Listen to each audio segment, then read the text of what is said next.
Hello everyone, it's Richard Lewis here again with another video.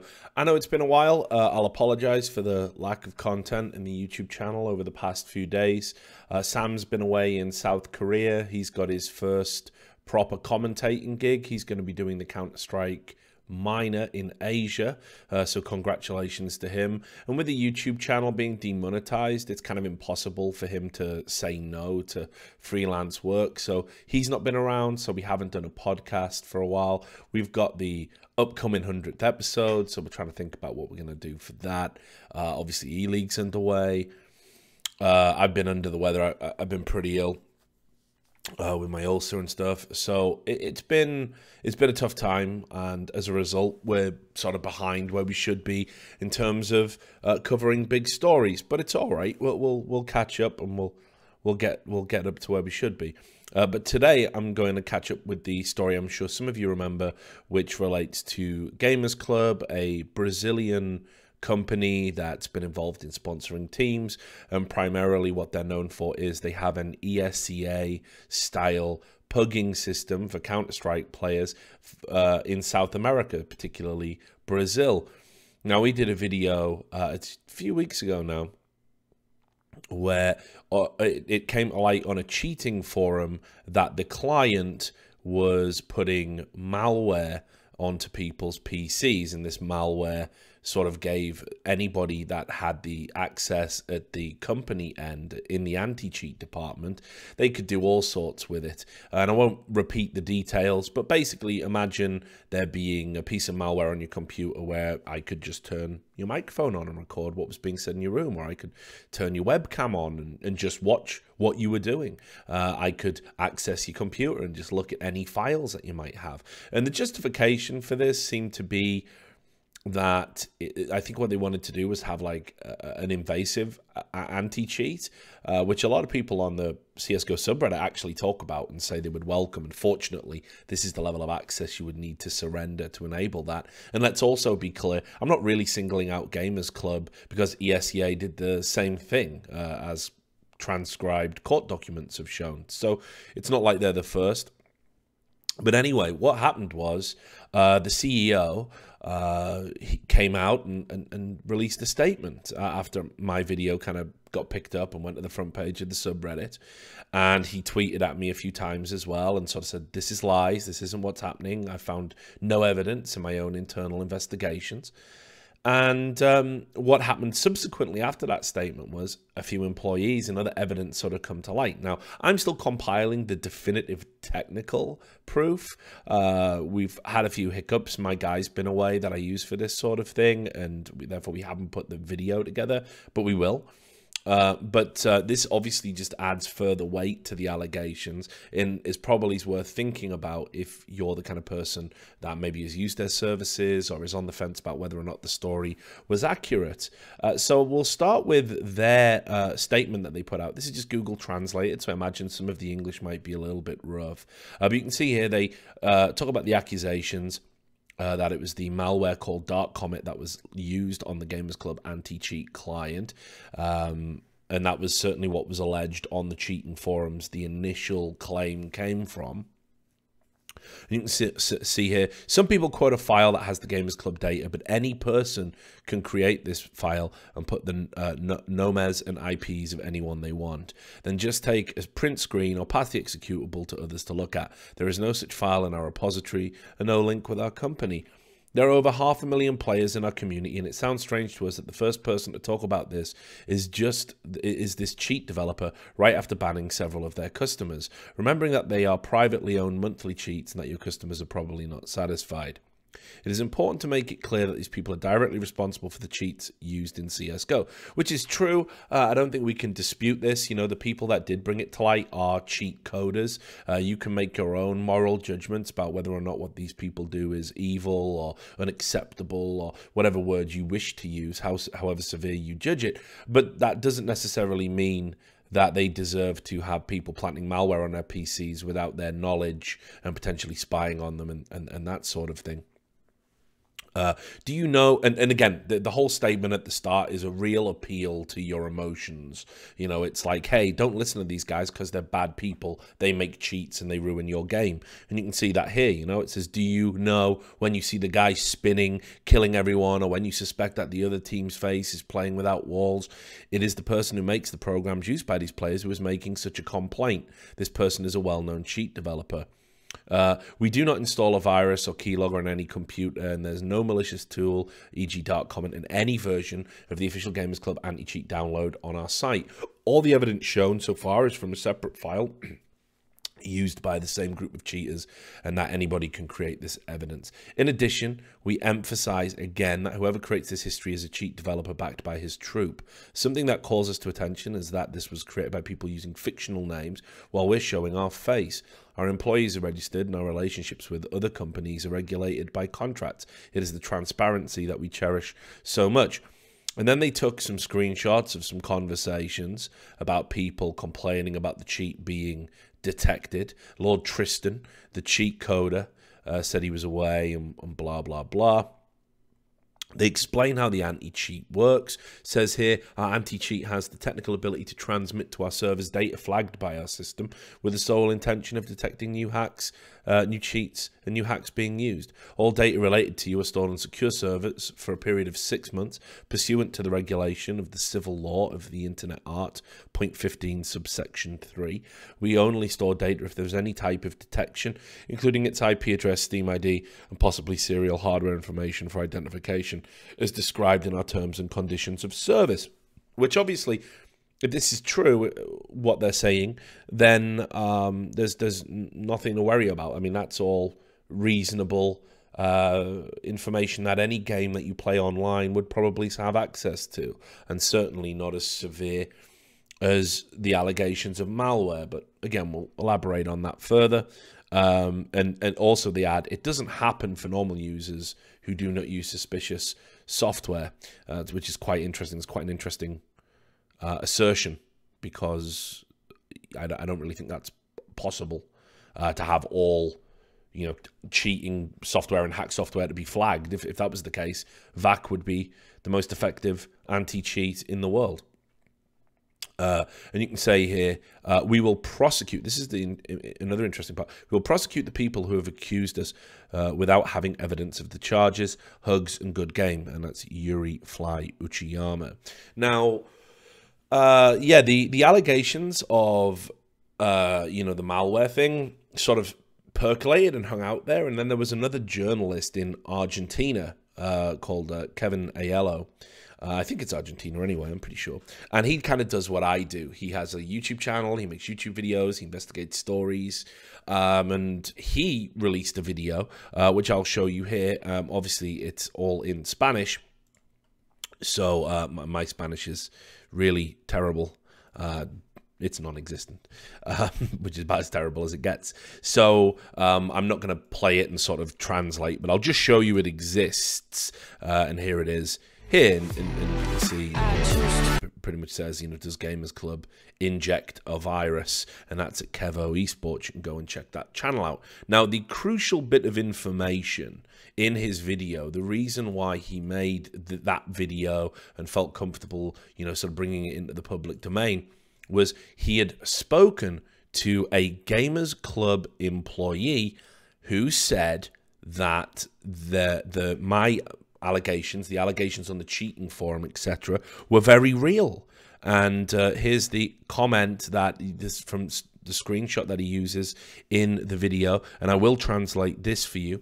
It says, I'm telling you, it's true what the screenshot shows. The external connectivity, it's true. ESEA, EAC, and Faceit have the same with different methodologies to trap the cheater, but it's all the same. That's what they say here,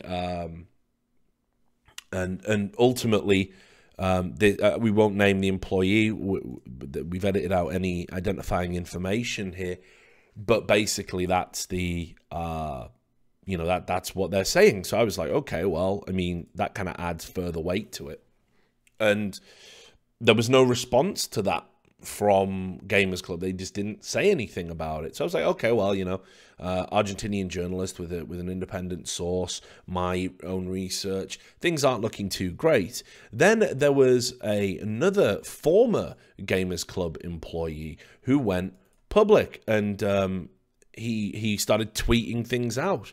He actually tweeted at me saying, "Oh, everything you said in your last video was true," which I thought was, okay, well, you certainly have got my attention. So I'm going to bring up the tweets here for you. It's kind of difficult because, again, these are in Portuguese. I actually connected with this guy, and we talked. Basically, he showed me screenshots that proved inarguably that he worked for the company. He showed me screenshots that showed he did talk to the anti-cheat company. So this to me was a reliable source. I actually felt that, you know, this was all well and good, everything he was saying. So here's the tweet that he sent me, which initially caught my attention. Sorry, I was just looking for that there. So here is his tweet. I didn't see in English. "Hey, Richard Lewis, about your Gamers Club video. I worked there for 2 years, and everything is true. See ya." So I was like, oh, well, thanks. So I talked to this guy, as I said, he verified he definitely did work there. He definitely did talk to the anti-cheat people. And then he went on a big tirade. Now, there was a summary of these tweets, and you can take my word for it, they do exist. There was a summary of these tweets I got posted to Reddit. We went through the usual rigmarole of the moderators kind of deleting them, and then eventually a thread got through. And this is what they had to say. So we said, "Hey, to those following the Gamers Club issue, most of the functions already existed on the first day of testing the anti-cheat. I have already banned people myself because we kept monitoring them. We closed their Counter-Strike remotely, and when he tried opening it again, the cheat launched. People who kept the anti-cheat open without playing, the anti-cheat kept taking screenshots and many times caught people looking at porn. Shut down the computer, take control of it, pick the audio that he hears and the one from his microphone. Everything was possible. The moment he opened his anti-cheat, our admin could connect to the PC and keep monitoring." So obviously this is a very egregious violation of privacy if what this person is saying is true. It's in line with what the other current employee said. So it's in line with another independent journalist's findings. It's in line with the allegations of what these cheat coders found. And let's be clear, the reason the cheat coders had this malware put on their PC is because the people who worked on the anti-cheat team deliberately targeted them because they knew they were cheat coders, because they'd created dummy accounts on that cheat forum. That was what they did. It was a sting operation. They infiltrated it, and then they, you know, got the information about the guy, and they specifically targeted this person when he was playing. And this is why his cheat got banned. And so I suppose in that regards it had something good, but they probably did a bunch of other stuff and then tried to cover their tracks with it. So it doesn't end there. The employee then decided to go on Reddit, and he released a very long statement that I don't know if you missed it, but I want to bring it to your attention, where he did it in Portuguese and English, and basically said pretty much what we all kind of now suspect. And it says here, "First of all, I never thought that I would ever get involved with anything about esports since I left the branch more than a year ago. I worked at Games Academy since 2014. The Games Academy, as I said, is the that's the parent company that owns Gamers Club, is my understanding. So yeah, he said he worked there since 2014, and he goes on to say, here it is, and I left the branch more than a year ago. He said he worked with all the competitions and events, both online and in person. And as a touring and support team within the Gamers Club, I was directly in contact with the anti-cheat development team, and especially the main programmer, Aleph. Anti-cheat was very invasive, but at the time, because of a lack of legal knowledge, I only suspected it was illegal. And when I questioned one of the partners of the company, Felipe said that they had already talked to lawyers who said he was putting the terms of use okay. So to me, it was something that smelled bad, But since I depended on the salary of 400 reais, Brazilian currency, they paid me, and the future became 900, I was quiet. Soon in the first tests, the program had some functionalities which were already evident, and made a small test tournament, and one of the teams that had been invited had a suspected cheater. Already there was a tested tool that the developer presented, which was a rootkit, and he closed the CS on the suspect, and it was possible to see his TV, his monitor, live when he opened the cheat.